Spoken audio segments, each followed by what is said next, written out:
Okay, week 17 of January to June, the road to exams, and we are looking at some stuff to do with parametric calculus. This is a tough question. If you do want extra guidance with parametric calculus, I think I covered it in my Pure B Aiming for A Star session that took place in the Easter holidays. Those were my paid for sessions. But you can get the recordings for those, and you will look at lots more questions like this and lots of other topics too. If that is something you're interested in, of course, it is linked in the description, but you've probably heard me talk about that loads and loads already, so maybe we should just get on with the question.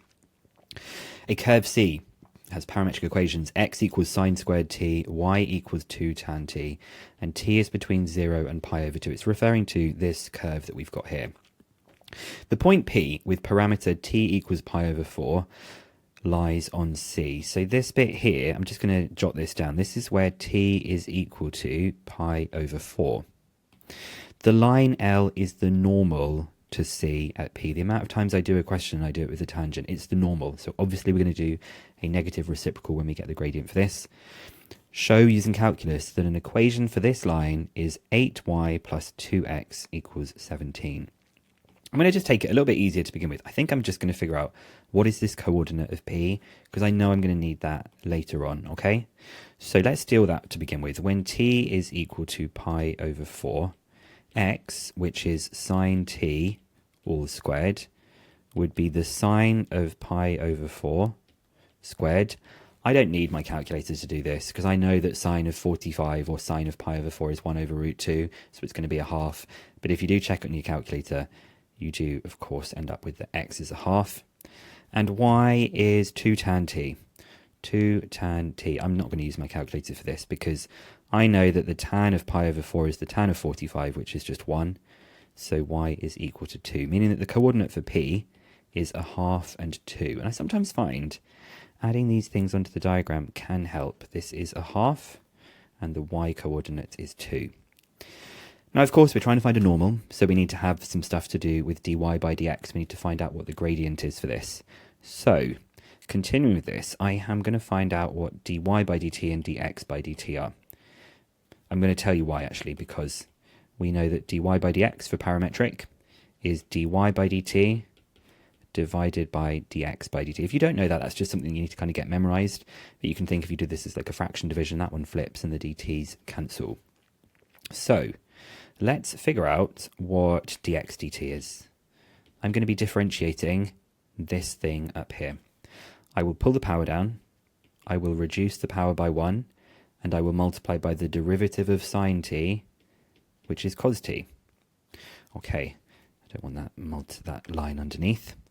And then dy by dt is the derivative of 2 tan t. I would like you to have memorized what the derivative of tan is. If you haven't, I think it's in the formula booklet. But tan differentiates to sec squared, so it is going to be 2 sec squared t, meaning that dy by dx is the 2 sec squared t divided by the 2 sine t cos t. Now, the only simplifying I'm going to do is just get rid of these 2's so that it's just the sec squared t over sine t cos t. You could probably simplify this because obviously sec squared is 1 over cos squared, blah, blah, blah, blah, blah. I'm probably just going to work with doing the substitution here. So I'm going to find dy by dx when t is equal to pi over 4. So I'm going to figure out what sec, what should I do sec to begin with? I'm going to do cos and sine. So I know that cos of pi over 4 is 1 over root 2. If you do it on your calculator, you'll get root 2 over 2. But for some reason, I just always memorize it as 1 over root 2. I know that sine of pi over 4 is also 1 over root 2.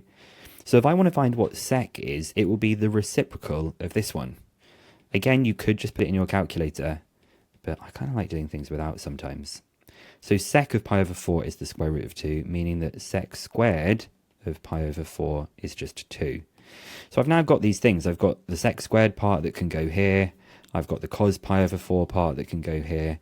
And I've got the sine pi over 4 part that can go here. Of course, you could type it in your calculator, but I sometimes find I make mistakes doing that. So sine t is 1 over root 2. Cos t is 1 over root 2. So it's 2 divided by 1 over 2, which is 4. Check it on the calculator if you want to. But we are doing the normal. So the normal will be the negative reciprocal of this. So the normal gradient is -1/4. Of course, we're going to need an extra page here. So to find the equation of the normal, we will use our y minus y1 equals m brackets x minus x1 formula for this gradient with the position p, which is 1/2 and 2. Y minus 2 equals -1/4 x minus 1/2.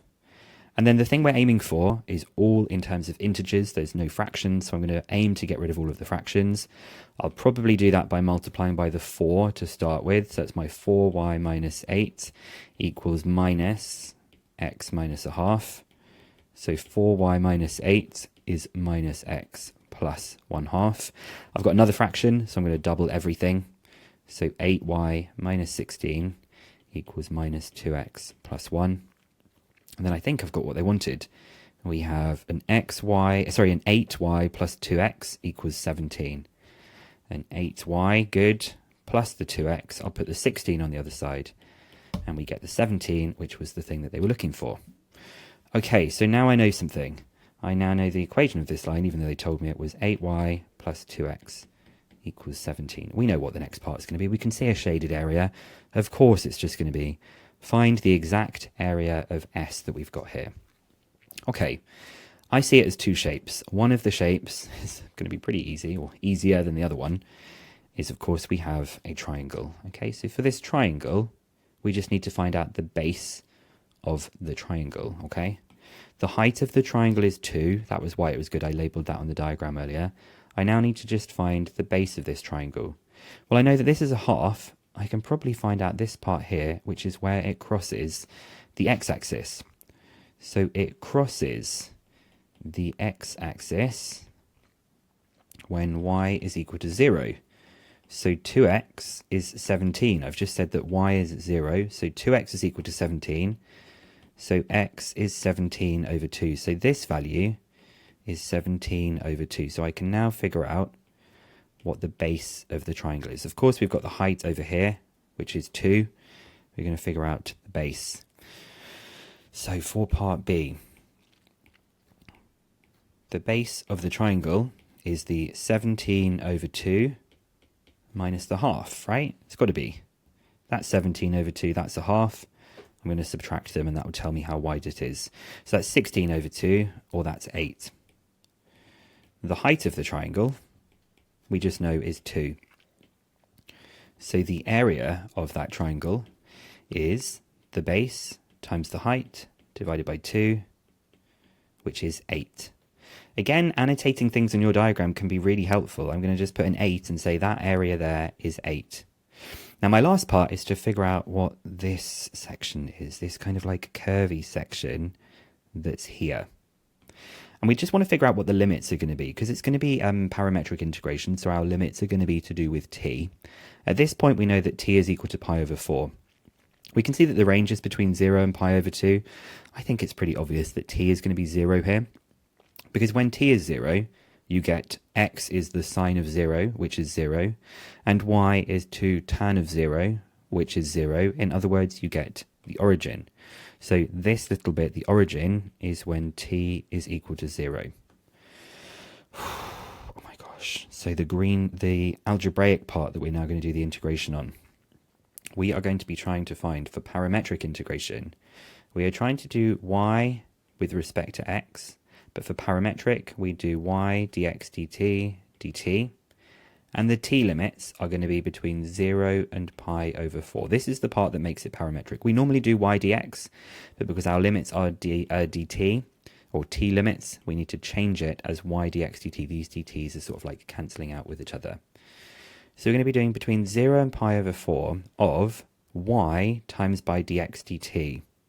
Well, y is 2 tan t, and dx dt is 2 sine t cos t. So y is 2 tan t, and dx dt is 2 sine t cos t dt. And this is good because it's now all in terms of t. It's being integrated with respect to t. The limits are between 0 and pi over 4, which are t limits, and we had to use the t limits because everything is in terms of t. So that's why I'm doing it from t to 0 to t to pi over 4 to find out that green area that we've got down here. This is the green area that we are trying to work out, okay?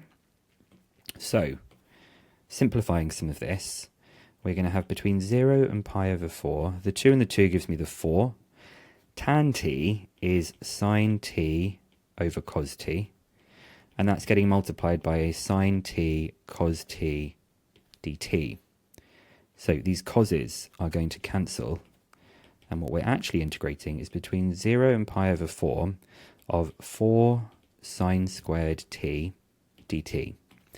And this is the part that they've asked this a number of times. If you're a further math student, you probably know very quickly how to integrate sine squared t.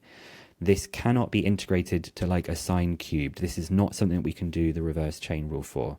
To be able to integrate something of this form, we have to use the double angle formula for cos 2t rearranged. So, cos 2t is 1 minus 2 sine squared t. Some people might have this just memorized off the top of their head, but if you can't memorize what sine squared is equal to, we're going to take the double angle formula for cos and rearrange it. It's the only way you can integrate sine squared when it's by itself like this.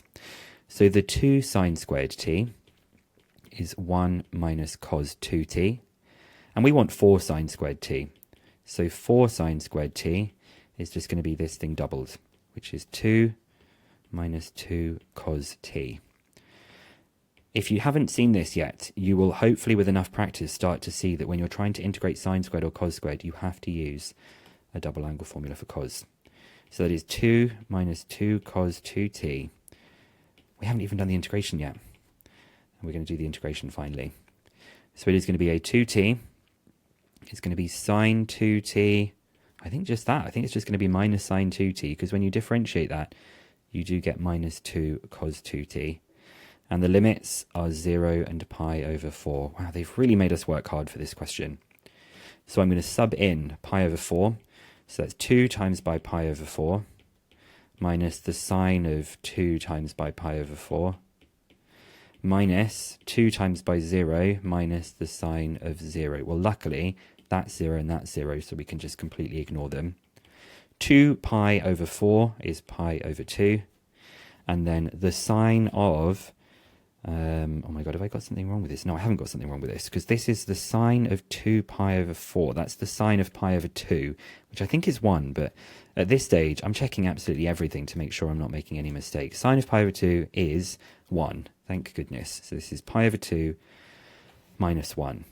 Now that was the green bit in our diagram. That was the green bit. The blue bit we've already got labelled was 8. So the blue bit that we had labelled was 8. So this means the area, I think the name of the shape was S, I think they called it. The area of S is pi over 2 minus 1 plus the 8, which is pi over 2 plus 7. I'm imagining this is the hardest question we've done so far in this series. This was fine because it was a show that. We do have the pi over 2 plus 7 for that answer. So I've kind of been doing these videos as like a, you know the maths, let's just go through some exam questions together. But if you need to go into more detail of why these things work, do dive into my chapter summaries, do dive into my playlists going through these things. And of course, like I've mentioned many, many times, do go to my like Emmy Frey Star session recordings if you want to get some of that extra support on some of these things, because these are very, very tough questions. These are really, really hard. This one I imagine was kind of towards the end of an exam paper. It's international, so we can't really do that as a comparison. Anyway, next week, we're doing a hard mechanics topic. We are doing ladders resting against walls, the moments kind of topic, which is week 18 of 24. So I hope you're sticking with me for this series, and I will see you next week.